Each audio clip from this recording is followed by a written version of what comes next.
विद्यार्थी मित्र हो, मी पुन्हा एकदा आपलं स्वागत करतो माय इजी इंग्लिश यूट्यूब चॅनलमध्ये. आणि आज हा टेन्स संदर्भात आपला दुसरा लेक्चर आहे. ह्यापूर्वीच्या लेक्चरमध्ये आपण प्रेझेंट टेन्समधील पहिला टेन्स पाहिलेला होता, सिंपल प्रेझेंट टेन्स. आणि आता आजच्या लेक्चरमध्ये आपण प्रेझेंट टेन्समधील दुसरा लेक्चर पाहणार आहोत, दुसरा प्रकार पाहणार आहोत, ज्याला आपण A2 असं नाव देऊया. आणि प्रेझेंट कंटिन्युअस टेन्स असं त्याचं नाव आहे, त्याचं टायटल आहे. प्रेझेंट कंटिन्युअस टेन्स यालाच आणखी दोन नावं आहेत, जे म्हणजे प्रेझेंट प्रोग्रेसिव्ह टेन्स असंही म्हटलं जातं आणि प्रेझेंट इम्परफेक्ट टेन्स असंही म्हटलं जातं. हे दोन्ही त्यांनी नावं ही एकाच टेन्ससाठी किंवा एकाच प्रकारच्या फॉर्मॅटसाठी, फॉर्म्युलासाठी वापरले जातात. हा जो टेन्स आहे तो सध्या वर्तमान काळामध्ये सध्या चालू असलेली एखादी स्थिती सांगण्यासाठी वापरला जातो. म्हणजे चालू वर्तमान काळ जो आहे त्याच्यामध्ये कर्ता, क्रिया एम आर आणि क्रियापदाचा आयएनजी रूप आणि कर्म अशा प्रकारची रचना वापरली जाते. याचाच अर्थ सध्या एखादी गोष्ट सुरू आहे किंवा चालू आहे, सध्या एखादी क्रिया किंवा कृती सुरू आहे, मी शिकवत आहे, हे जर का वाक्य म्हणाल तर ते साध्या चालू वर्तमान काळातील असलं पाहिजे. म्हणजे समजा मी ड्रायव्हिंग करत आहे किंवा मी लिखाण करत आहे, मी वाचन करत आहे किंवा तो टीव्ही पाहत आहे, अशा प्रकारची जी वाक्य आहेत की ज्याच्यामधून सध्या एखादी कृती चालू आहे असं जेव्हा आपल्याला सांगायचं असतं त्यावेळेला आपण कर्ता एम किंवा इज किंवा आर, त्याच्यानंतर मुख्य क्रियापदास आयएनजी प्रत्यय आणि कर्म अशा प्रकारची रचना आपल्याला वाक्यामध्ये करणं आवश्यक असतं. तर इथं यापूर्वीच्या काळामध्ये आपण काय पाहिलेलं होतं की कर्ता आणि क्रियापदास एस प्रत्यय आणि कर्म अशी रचना होती. तर तो सारा वर्तमान काळ होता. तिथं आपल्याला आपली सवय किंवा दररोज दैनंदिन घडणाऱ्या गोष्टी किंवा त्रिकालाबाधित सत्य गोष्टी सांगायच्या होत्या. मात्र आता या काळामध्ये म्हणजेच प्रेझेंट कंटिन्युअस टेन्स मध्ये आपल्याला सध्या ज्या गोष्टी चालू आहेत त्याच्याबद्दल आपण सांगत असतो किंवा माहिती देत असतो. तर इथं एम, इज आणि आर हे तीन वर्तमान काळातील सहाय्यकारी क्रियापद आहेत आणि यालाच वर्तमान काळातील टू बीची रूपं असं म्हटलं जातं. वर्तमान काळातील ही तीन टू बीची रूपं आहेत, हे लक्षात ठेवा. मग एम कोणासाठी वापरलं जाईल, इज कोणासाठी वापरलं जाईल आणि आर कोणासाठी वापरलं जाईल याचं थोडंसं एक आपल्याला टेबल पाहावं लागेल. महत्वाची गोष्ट आहे ती म्हणजे कर्ता आणि क्रियापद याचा जो सहसंबंध आहे, सब्जेक्ट वर्ब याचा जो रिलेशनशिप आहे तो इथं मेंटेन होणं गरजेचं आहे. सब्जेक्ट आणि वर्ब रिलेशनशिप मेंटेन असेल तर ते वाक्य ग्रॅमॅटिकल दृष्ट्या योग्य समजलं जातं. म्हणून आपल्याला एम कोणत्या कर्त्यासाठी, इज कोणत्या कर्त्यासाठी आणि आर कोणत्या कर्त्यासाठी हे आपल्याला सगळ्यात आधी समजून घेणं आवश्यक आहे. तर विद्यार्थी मित्रांनो, पाहूया ह्या टेबलवरून आपल्याला ते समजेलच. जर समजा वाक्याचा कर्ता आय असेल तर एम वापरलं जाईल, वाक्याचा कर्ता वी असेल तर आर वापरलं जाईल, आर आणि क्रियापदाला आयएनजी प्रत्यय, आय करता असेल तर एम आणि क्रियापदास आयएनजी प्रत्यय, यू करता असेल तर आर आणि क्रियापदास आयएनजी प्रत्यय, ही, सी आणि इट हे कर्ते जर असतील, ह्यापैकी जर एखादा कर्ता असेल तर इज आणि मुख्य क्रियापदास आयएनजी प्रत्यय. कर्ता जर एकवचनी असेल तर इज आणि क्रियापदास आयएनजी प्रत्यय आणि कर्ता आणि एकवचनी असेल तर आर आणि क्रियापदास आयएनजी प्रत्यय. अशा प्रकारची रचना आपल्याला इथं वाक्यामध्ये करायचं आहे. या पद्धतीची रचना आपण वाक्यामध्ये केल्यानंतर आपण अशा प्रकारचा अर्थ व्यक्त करत असतो की ती गोष्ट, ती इव्हेंट किंवा ती ऍक्टिव्हिटी सध्या सुरू आहे, सध्या चालू असलेली एखादी गोष्ट जेव्हा आपल्याला सांगायची आहे तेव्हा आपण ह्या रचनेचा वापर वाक्यामध्ये करत असतो. याला चालू वर्तमान काळ असं म्हणतात. दुसरी एक महत्वाची आयडिया मी तुम्हाला सांगेन की जेव्हा क्रियापदाला आयएनजी प्रत्यय लागलेला आहे तेव्हा ती क्रिया चालू आहे असं आपल्याला समजलं पाहिजे. आयएनजी प्रत्यय लागणं हे कशाचं लक्षण आहे तर चालू क्रियेचं लक्षण आहे. चालू क्रिया, जर आपल्याला चालू क्रिया सांगायची असेल तर त्याला आयएनजी प्रत्यय लागलेला असेल मुख्य क्रियापदाला. मग चालू क्रिया ह्या तीन प्रकारच्या असतात. जसं की आपण मुख्य काळाचे तीन प्रकार पाहिलेले आहेत, वर्तमान काळ, भूतकाळ आणि भविष्यकाळ, बरोबर. तीनही काळांच्या मध्ये पहिल्या लेक्चर मध्ये आपण पाहिलेलं होतं, तीनही काळामध्ये कंटिन्युअस टेन्स आहे. म्हणजे हा दुसऱ्या क्रमांकाचा टेन्स तीनही काळामध्ये समानच आहे. म्हणजे याचा अर्थ इथं असा आपण घेऊ शकतो, सध्या चालू असलेली एखादी गोष्ट असेल तर ती वर्तमान काळात येईल, पूर्वी चालू असलेली एखादी गोष्ट असेल तर ती भूतकाळात येईल आणि भविष्यामध्ये एखादी गोष्ट चालू असेल, उद्या एखादी गोष्ट चालू असेल किंवा काही काळानंतर एखादी गोष्ट चालू असेल असं जर का आपण सांगणार असेल, तिथं सुद्धा क्रियापदाला आयएनजी प्रत्ययच लागेल आणि तो भविष्य काळातला चालू भविष्य काळ असेल. म्हणजे चालू जो काळ आहे त्याचे 3 प्रकार असतात: चालू वर्तमान काळ, चालू भूतकाळ आणि चालू भविष्य काळ. मग चालू काळ आहे हे कशावरून ओळखतो आपण? आयएनजी प्रत्यय मुख्य क्रियापदाला लागल्यानंतर ते म्हणायचं आपण चालू क्रिया आहे किंवा चालू काळ आहे. मग तो चालू कधीच आहे? सध्याचा चालू आहे, झालेला चालू आहे का होणारा चालू आहे? हे कशावरून कळेल? तर हे ह्या टू बीच्या रूपांच्या वरून आपल्याला कळेल. म्हणजे आपल्याला तिन्ही काळातील टू बीची रूप माहित पाहिजेत. सगळ्यात सोपी आयडिया आहे. म्हणजे एम इज आर ही वर्तमान काळातील टू बीची रूप आहेत हे आपलं मान्य आहे. त्याच्यानंतर भूतकाळ जर असेल तर पहा, ह्या एकाच रचनेमध्ये आपल्याला तिन्ही काळ अभ्यासता येतील. वर्तमान काळ, भूतकाळ आणि भविष्यकाळ ह्या तिन्ही काळामध्ये जी चालू क्रिया आपण मेंटेन करतो किंवा सांगत असतो त्याच्याबद्दलच्या गोष्ट आपण ह्या एकाच काळामधून समजून घेऊ शकतो. उदाहरणार्थ भूतकाळ जर आपल्याला सांगायचा असेल तर भूतकाळातली टू बीची रूप कोणती आहेत? वॉज आणि वेअर. वॉज आणि वेअर ही 2 भूतकाळातली टू बीची रूप आहेत. भविष्य काळामधली टू बीची रूप कोणती आहेत? भविष्यकाळ. भविष्य काळातली टू बीची रूप कोणती होऊ शकतात? शॅल बी आणि विल बी. शॅल बी आणि विल बी हे 2 भविष्य काळातली रूप आहेत. आता पहा, आता सांगितलेल्या पद्धतीनं जेव्हा आपण असं म्हटलेलं आहे की आयएनजी प्रत्यय लागल्यानंतर चालू क्रिया व्यक्त केलेली असते, मग आता ती कधीची चालू आहे? सध्याची चालू आहे. कशावरून आपण ओळखलं? कारण एमिजार त्याचे एमिजार पैकी एक सहाय्यकारी क्रियापद मुख्य क्रियापदाच्या आधी येत आहे, त्याच्यावरून आपण समजायचं की ही सध्याची चालू स्थिती आहे. जर समजा आयएनजी लागलेल्या मुख्य क्रियापदाच्या आधी वॉज किंवा वेअर ह्याच्यापैकी जर एखादा सहाय्यकारी क्रियापद आला तर आपण असं समजायचं की ही कृती भूतकाळामध्ये चालू होती आणि आयएनजी प्रत्यय लागलेल्या मुख्य क्रियापदाच्या आधी शॅल बी किंवा विल बी आलं तर आपण असं समजायचं आहे की ही क्रिया भविष्य काळामध्ये चालू असणार आहे. ह्या 3 बाबी आपल्याला समजून घेणं इथं अत्यंत महत्वाचं आहे. कारण वर्तमान काळ आपण पाहतोय, वर्तमान काळामध्ये एमएसआर ही 3 सहाय्यकारी क्रियापद ही टू बीची रूप आहेत. यांना सहाय्यकारी क्रियापद असं म्हणतात. सहाय्यकारी क्रियापद का म्हणतात? कारण हे मुख्य क्रियापदाला मदत म्हणून आलेले आहेत. वर्ब प्लस आयएनजी हे मुख्य क्रियापद आहे आणि एमएसआर हे सहाय्यकारी क्रियापद आहेत. तर सहाय्यकारी क्रियापद आणि मुख्य क्रियापदास आयएनजी प्रत्यय लागल्यानंतर तो अपूर्ण काळ असतो. मग सहाय्यकारी क्रियापद जर वर्तमान काळातला असेल तर तो वर्तमान काळातला अपूर्ण काळ आहे.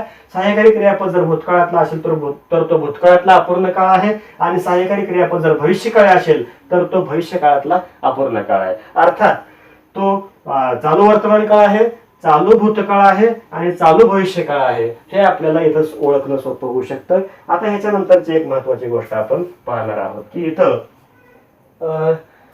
सब्जेक्ट वर्ब रिलेशनशिप आपण पाहिलेलं आहे. हे करता कोणता असल्यानंतर कोणतं सहाय्यकारी क्रियापद हे आपण या टेबलवरून पाहू शकतो. आता आपल्याला ह्याच्यामधला निगेटिव्ह, अफर्मेटिव्ह आणि इंट्रोगेटिव्ह हे 3 प्रकार पाहायचे आहेत. विद्यार्थी मित्र, हे अत्यंत काळजीपूर्वक लक्षात घ्या की जेणेकरून आपल्याला काळांचा जो अभ्यास आहे तो अतिशय परफेक्ट होऊन जाईल आणि आपल्याला एक उत्कृष्ट माहिती ह्या लेक्चरच्या माध्यमातून मिळेल आणि कोणत्याही प्रकारचा संभ्रम किंवा द्विधा अवस्था न होता आपण एक आपल्या शिक्षणामध्ये किंवा आपल्या इन्फॉर्मेशन एक चांगल्या प्रकारचं कन्फर्मेशन असावं, खात्रीशीर शाश्वत असं प्रकारचं आपलं शिक्षण असावं. यासाठी आपल्याला हे ग्रामरची जी बेसिक नॉलेज आहे ते आपल्याकडे असणं अत्यंत महत्त्वाचं असतं. तर 3 गोष्टी आपण आता पाहूया. आता आपण सांगितलेल्या पद्धतीनं सगळ्यात आधी आपण पाहणार आहोत अफर्मेशन. प्रेझेंट कंटिन्युअस टेन्स मधलं अफर्मेशन काय असेल? अफर्मेशन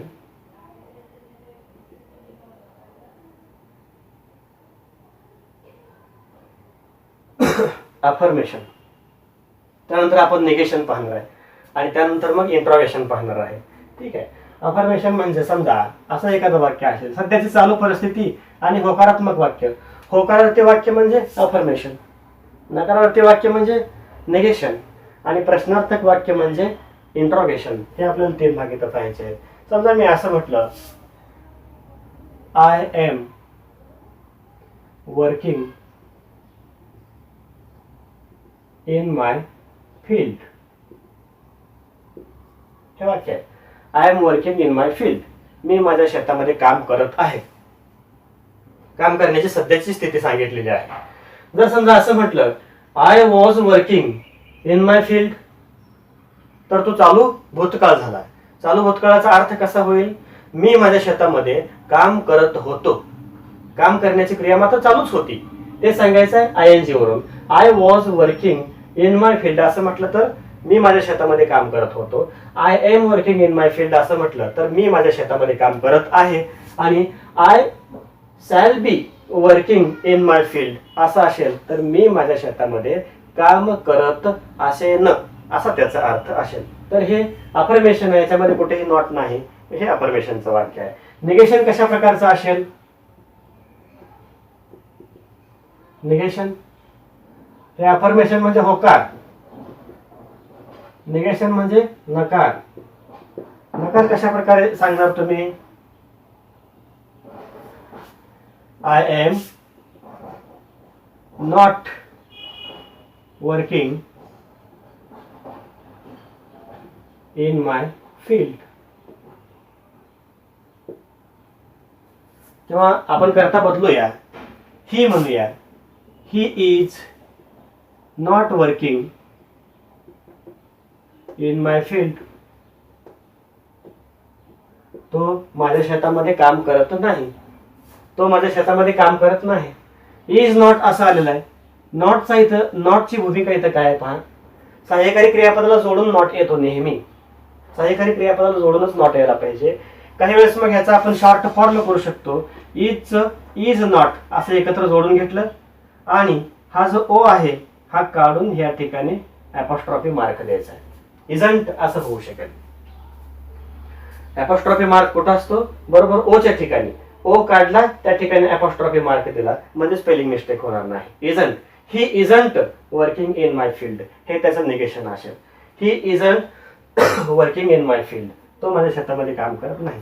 आता जर समजा आर आपल्याला घ्यायचा आहे, सहाय्यकारी क्रियापद आर घ्यायचा आहे, म्हणजे करता कोणता घ्यावा लागेल? अनेकसनी घ्यावं लागेल. They are not working in my field. ते अनेक जण ते माझ्या शेतामध्ये काम करत नाहीत. They are not working in my field. आणि जर समजा आर आणि नॉट हे एकत्र घेतलं तर काय होईल? आर नॉट असं होईल. आर नॉट असं होईल. आणि आर नॉट असं म्हणण्यापेक्षा आरंट असं म्हटलं जातं. ओ काढायचा आणि त्या ठिकाणी अपॉस्ट्रॉफी मार्क द्यायचा म्हणजे आरंट असं होईल. तर अशा पद्धतीनं चालू वर्तमान काळामध्ये निगेशन दाखवण्याची ही पद्धत आहे. सहाय्यकारी क्रियापदाला जोडून नॉट घेतलं जातं. ते तुम्ही कंबाईन ही करू शकता किंवा सेपरेट ही ठेवू शकता, आपल्या सोयीनुसार ते आहे. आणि पुढचा महत्वाचा भाग म्हणजे इंट्रॉगेशन. प्रश्न कसा विचारला जाईल?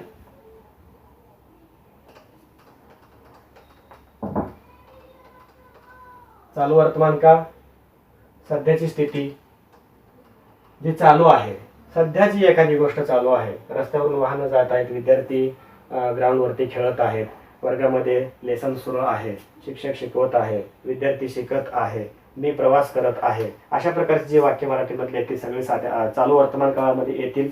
तर इथे इंट्रॉगेशन,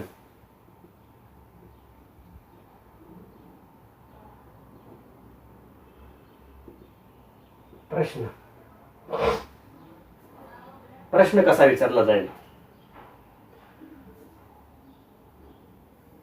चालू वर्तमान काळ आहे. समजा एक वाक्य असं असेल, they are travelling by bus. They are travelling by bus. ते बसने प्रवास करत आहेत. They are travelling by bus. ते बसने प्रवास करत आहेत. एक मिनिट इकडं लक्ष द्या. दे काय आहे? आर ट्रॅव्हलिंग काय आहे? आणि बाय बस काय आहे? तीन घटक ह्या वाक्याचे आहेत. एलिमेंट्स ऑफ सेंटेन्स असायला म्हणतात. हा सब्जेक्ट आहे, हा वर्ब आहे, हा ऑब्जेक्ट असेल. इथं वर्ब मध्ये पुन्हा दोन प्रकार पडतात. एक आहे तो हेल्पिंग वर्ब आणि दुसरा आहे तो मेन वर्ब. हेल्पिंग वर्ब कोणता आहे? तर तो आर आहे. आर हे काय आहे? तर ते टू बी आहे. मेन वर्ब कोणता आहे? तर ट्रॅव्हलिंग आहे. ट्रॅव्हलिंग मध्ये काय आहे? तर verb plus I N G आहे. आणि चालू क्रिया ह्याच वर्ब फॉर्म मधून दाखवली जाते. मग आता ह्या वाक्याचा इंट्रोगेशन कसा होईल, म्हणजे ह्याच्यावरून प्रश्न कसा विचारला जाईल. आपण व्हर्बल क्वेश्चन म्हणतो, एस नो टाईप क्वेश्चन म्हणतो. व्हर्बल क्वेश्चन आणि एस नो टाईप क्वेश्चन एकच आहे की ज्याच्यामध्ये प्रश्न विचारल्यानंतर ज्या प्रश्नाचं उत्तर होय किंवा नाही असं येतं, येस किंवा नो ह्या फॉर्ममध्ये ज्या प्रश्नाचं उत्तर आहे त्याला व्हर्बल क्वेश्चन असं म्हणतात. तोच क्वेश्चन आता इथं आपल्याला बनवायचा आहे. काय करायचं आहे, इकडे लक्ष द्या, एक मिनिट. अत्यंत सोपी गोष्ट आहे. सहाय्यकारी क्रियापद ऑलरेडी आहे, करताही येत आहे. आर हे सहाय्यकारी क्रियापद आहे हे आपणास माहित आहे. ज्या वाक्यामध्ये सहाय्यकारी क्रियापद आहे ते आहे असं सुरुवातीला घ्यायचं असतं व्हर्बल क्वेश्चन करताना, आणि ज्या वाक्यामध्ये सहाय्यकारी क्रियापद नाही त्याच्यातून मुख्य क्रियापदामधून सहाय्यकारी क्रियापद बाजूला काढायचं असतं. आता हा चालू वर्तमान काळ आहे म्हणून याच्यामध्ये सहाय्यकारी क्रियापद असतं, एम इज आर पैकी एक सहाय्यकारी क्रियापद असतं. परंतु जर समजा दिलेलं वाक्य हे साध्या वर्तमान काळातलं असेल, साध्या वर्तमान काळामध्ये काय असतं, कर्ता, क्रियापदास यस यस प्रत्यय आणि कर्म अशा प्रकारची रचना असते. मग यस यस प्रत्यय असल्यानंतर तिथं कुठेही सहाय्यकारी क्रियापद त्या वाक्यामध्ये नाही. मग सहाय्यकारी क्रियापद वाक्यामध्ये नसताना कसं तुम्ही सहाय्यकारी क्रियापद बाजूला घेणार. एक उदाहरण मी इकडे छोटंसं तुम्हाला समजून सांगतो. समजा हे साध्या वर्तमान काळातलं वाक्य आहे, साधे वर्तमान काळ.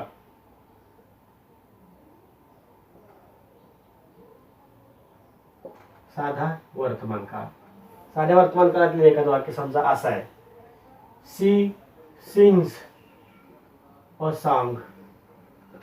समजा हे साध्या वर्तमान काळातले हे वाक्य आहे. आता आपल्याला याचा इंट्रोगेशन करायचं आहे. कसं करणार तुम्ही, ह्या वाक्यावरती आपण प्रश्न कसा विचारणार. सहाय्यकारी क्रियापदच नाही. मग जो प्रश्न सहाय्यकारी क्रियापदाने सुरू होतो त्याला व्हर्बल क्वेश्चन असं म्हणतात किंवा एस नो टाईप क्वेश्चन असं म्हणतात. मग इथं सहाय्यकारी क्रियापदच नाही, हा मुख्य क्रियापद आहे. मुख्य क्रियापदाला जेव्हा यस यस प्रत्यय असतो तेव्हा त्याच्यामध्ये डज असतो.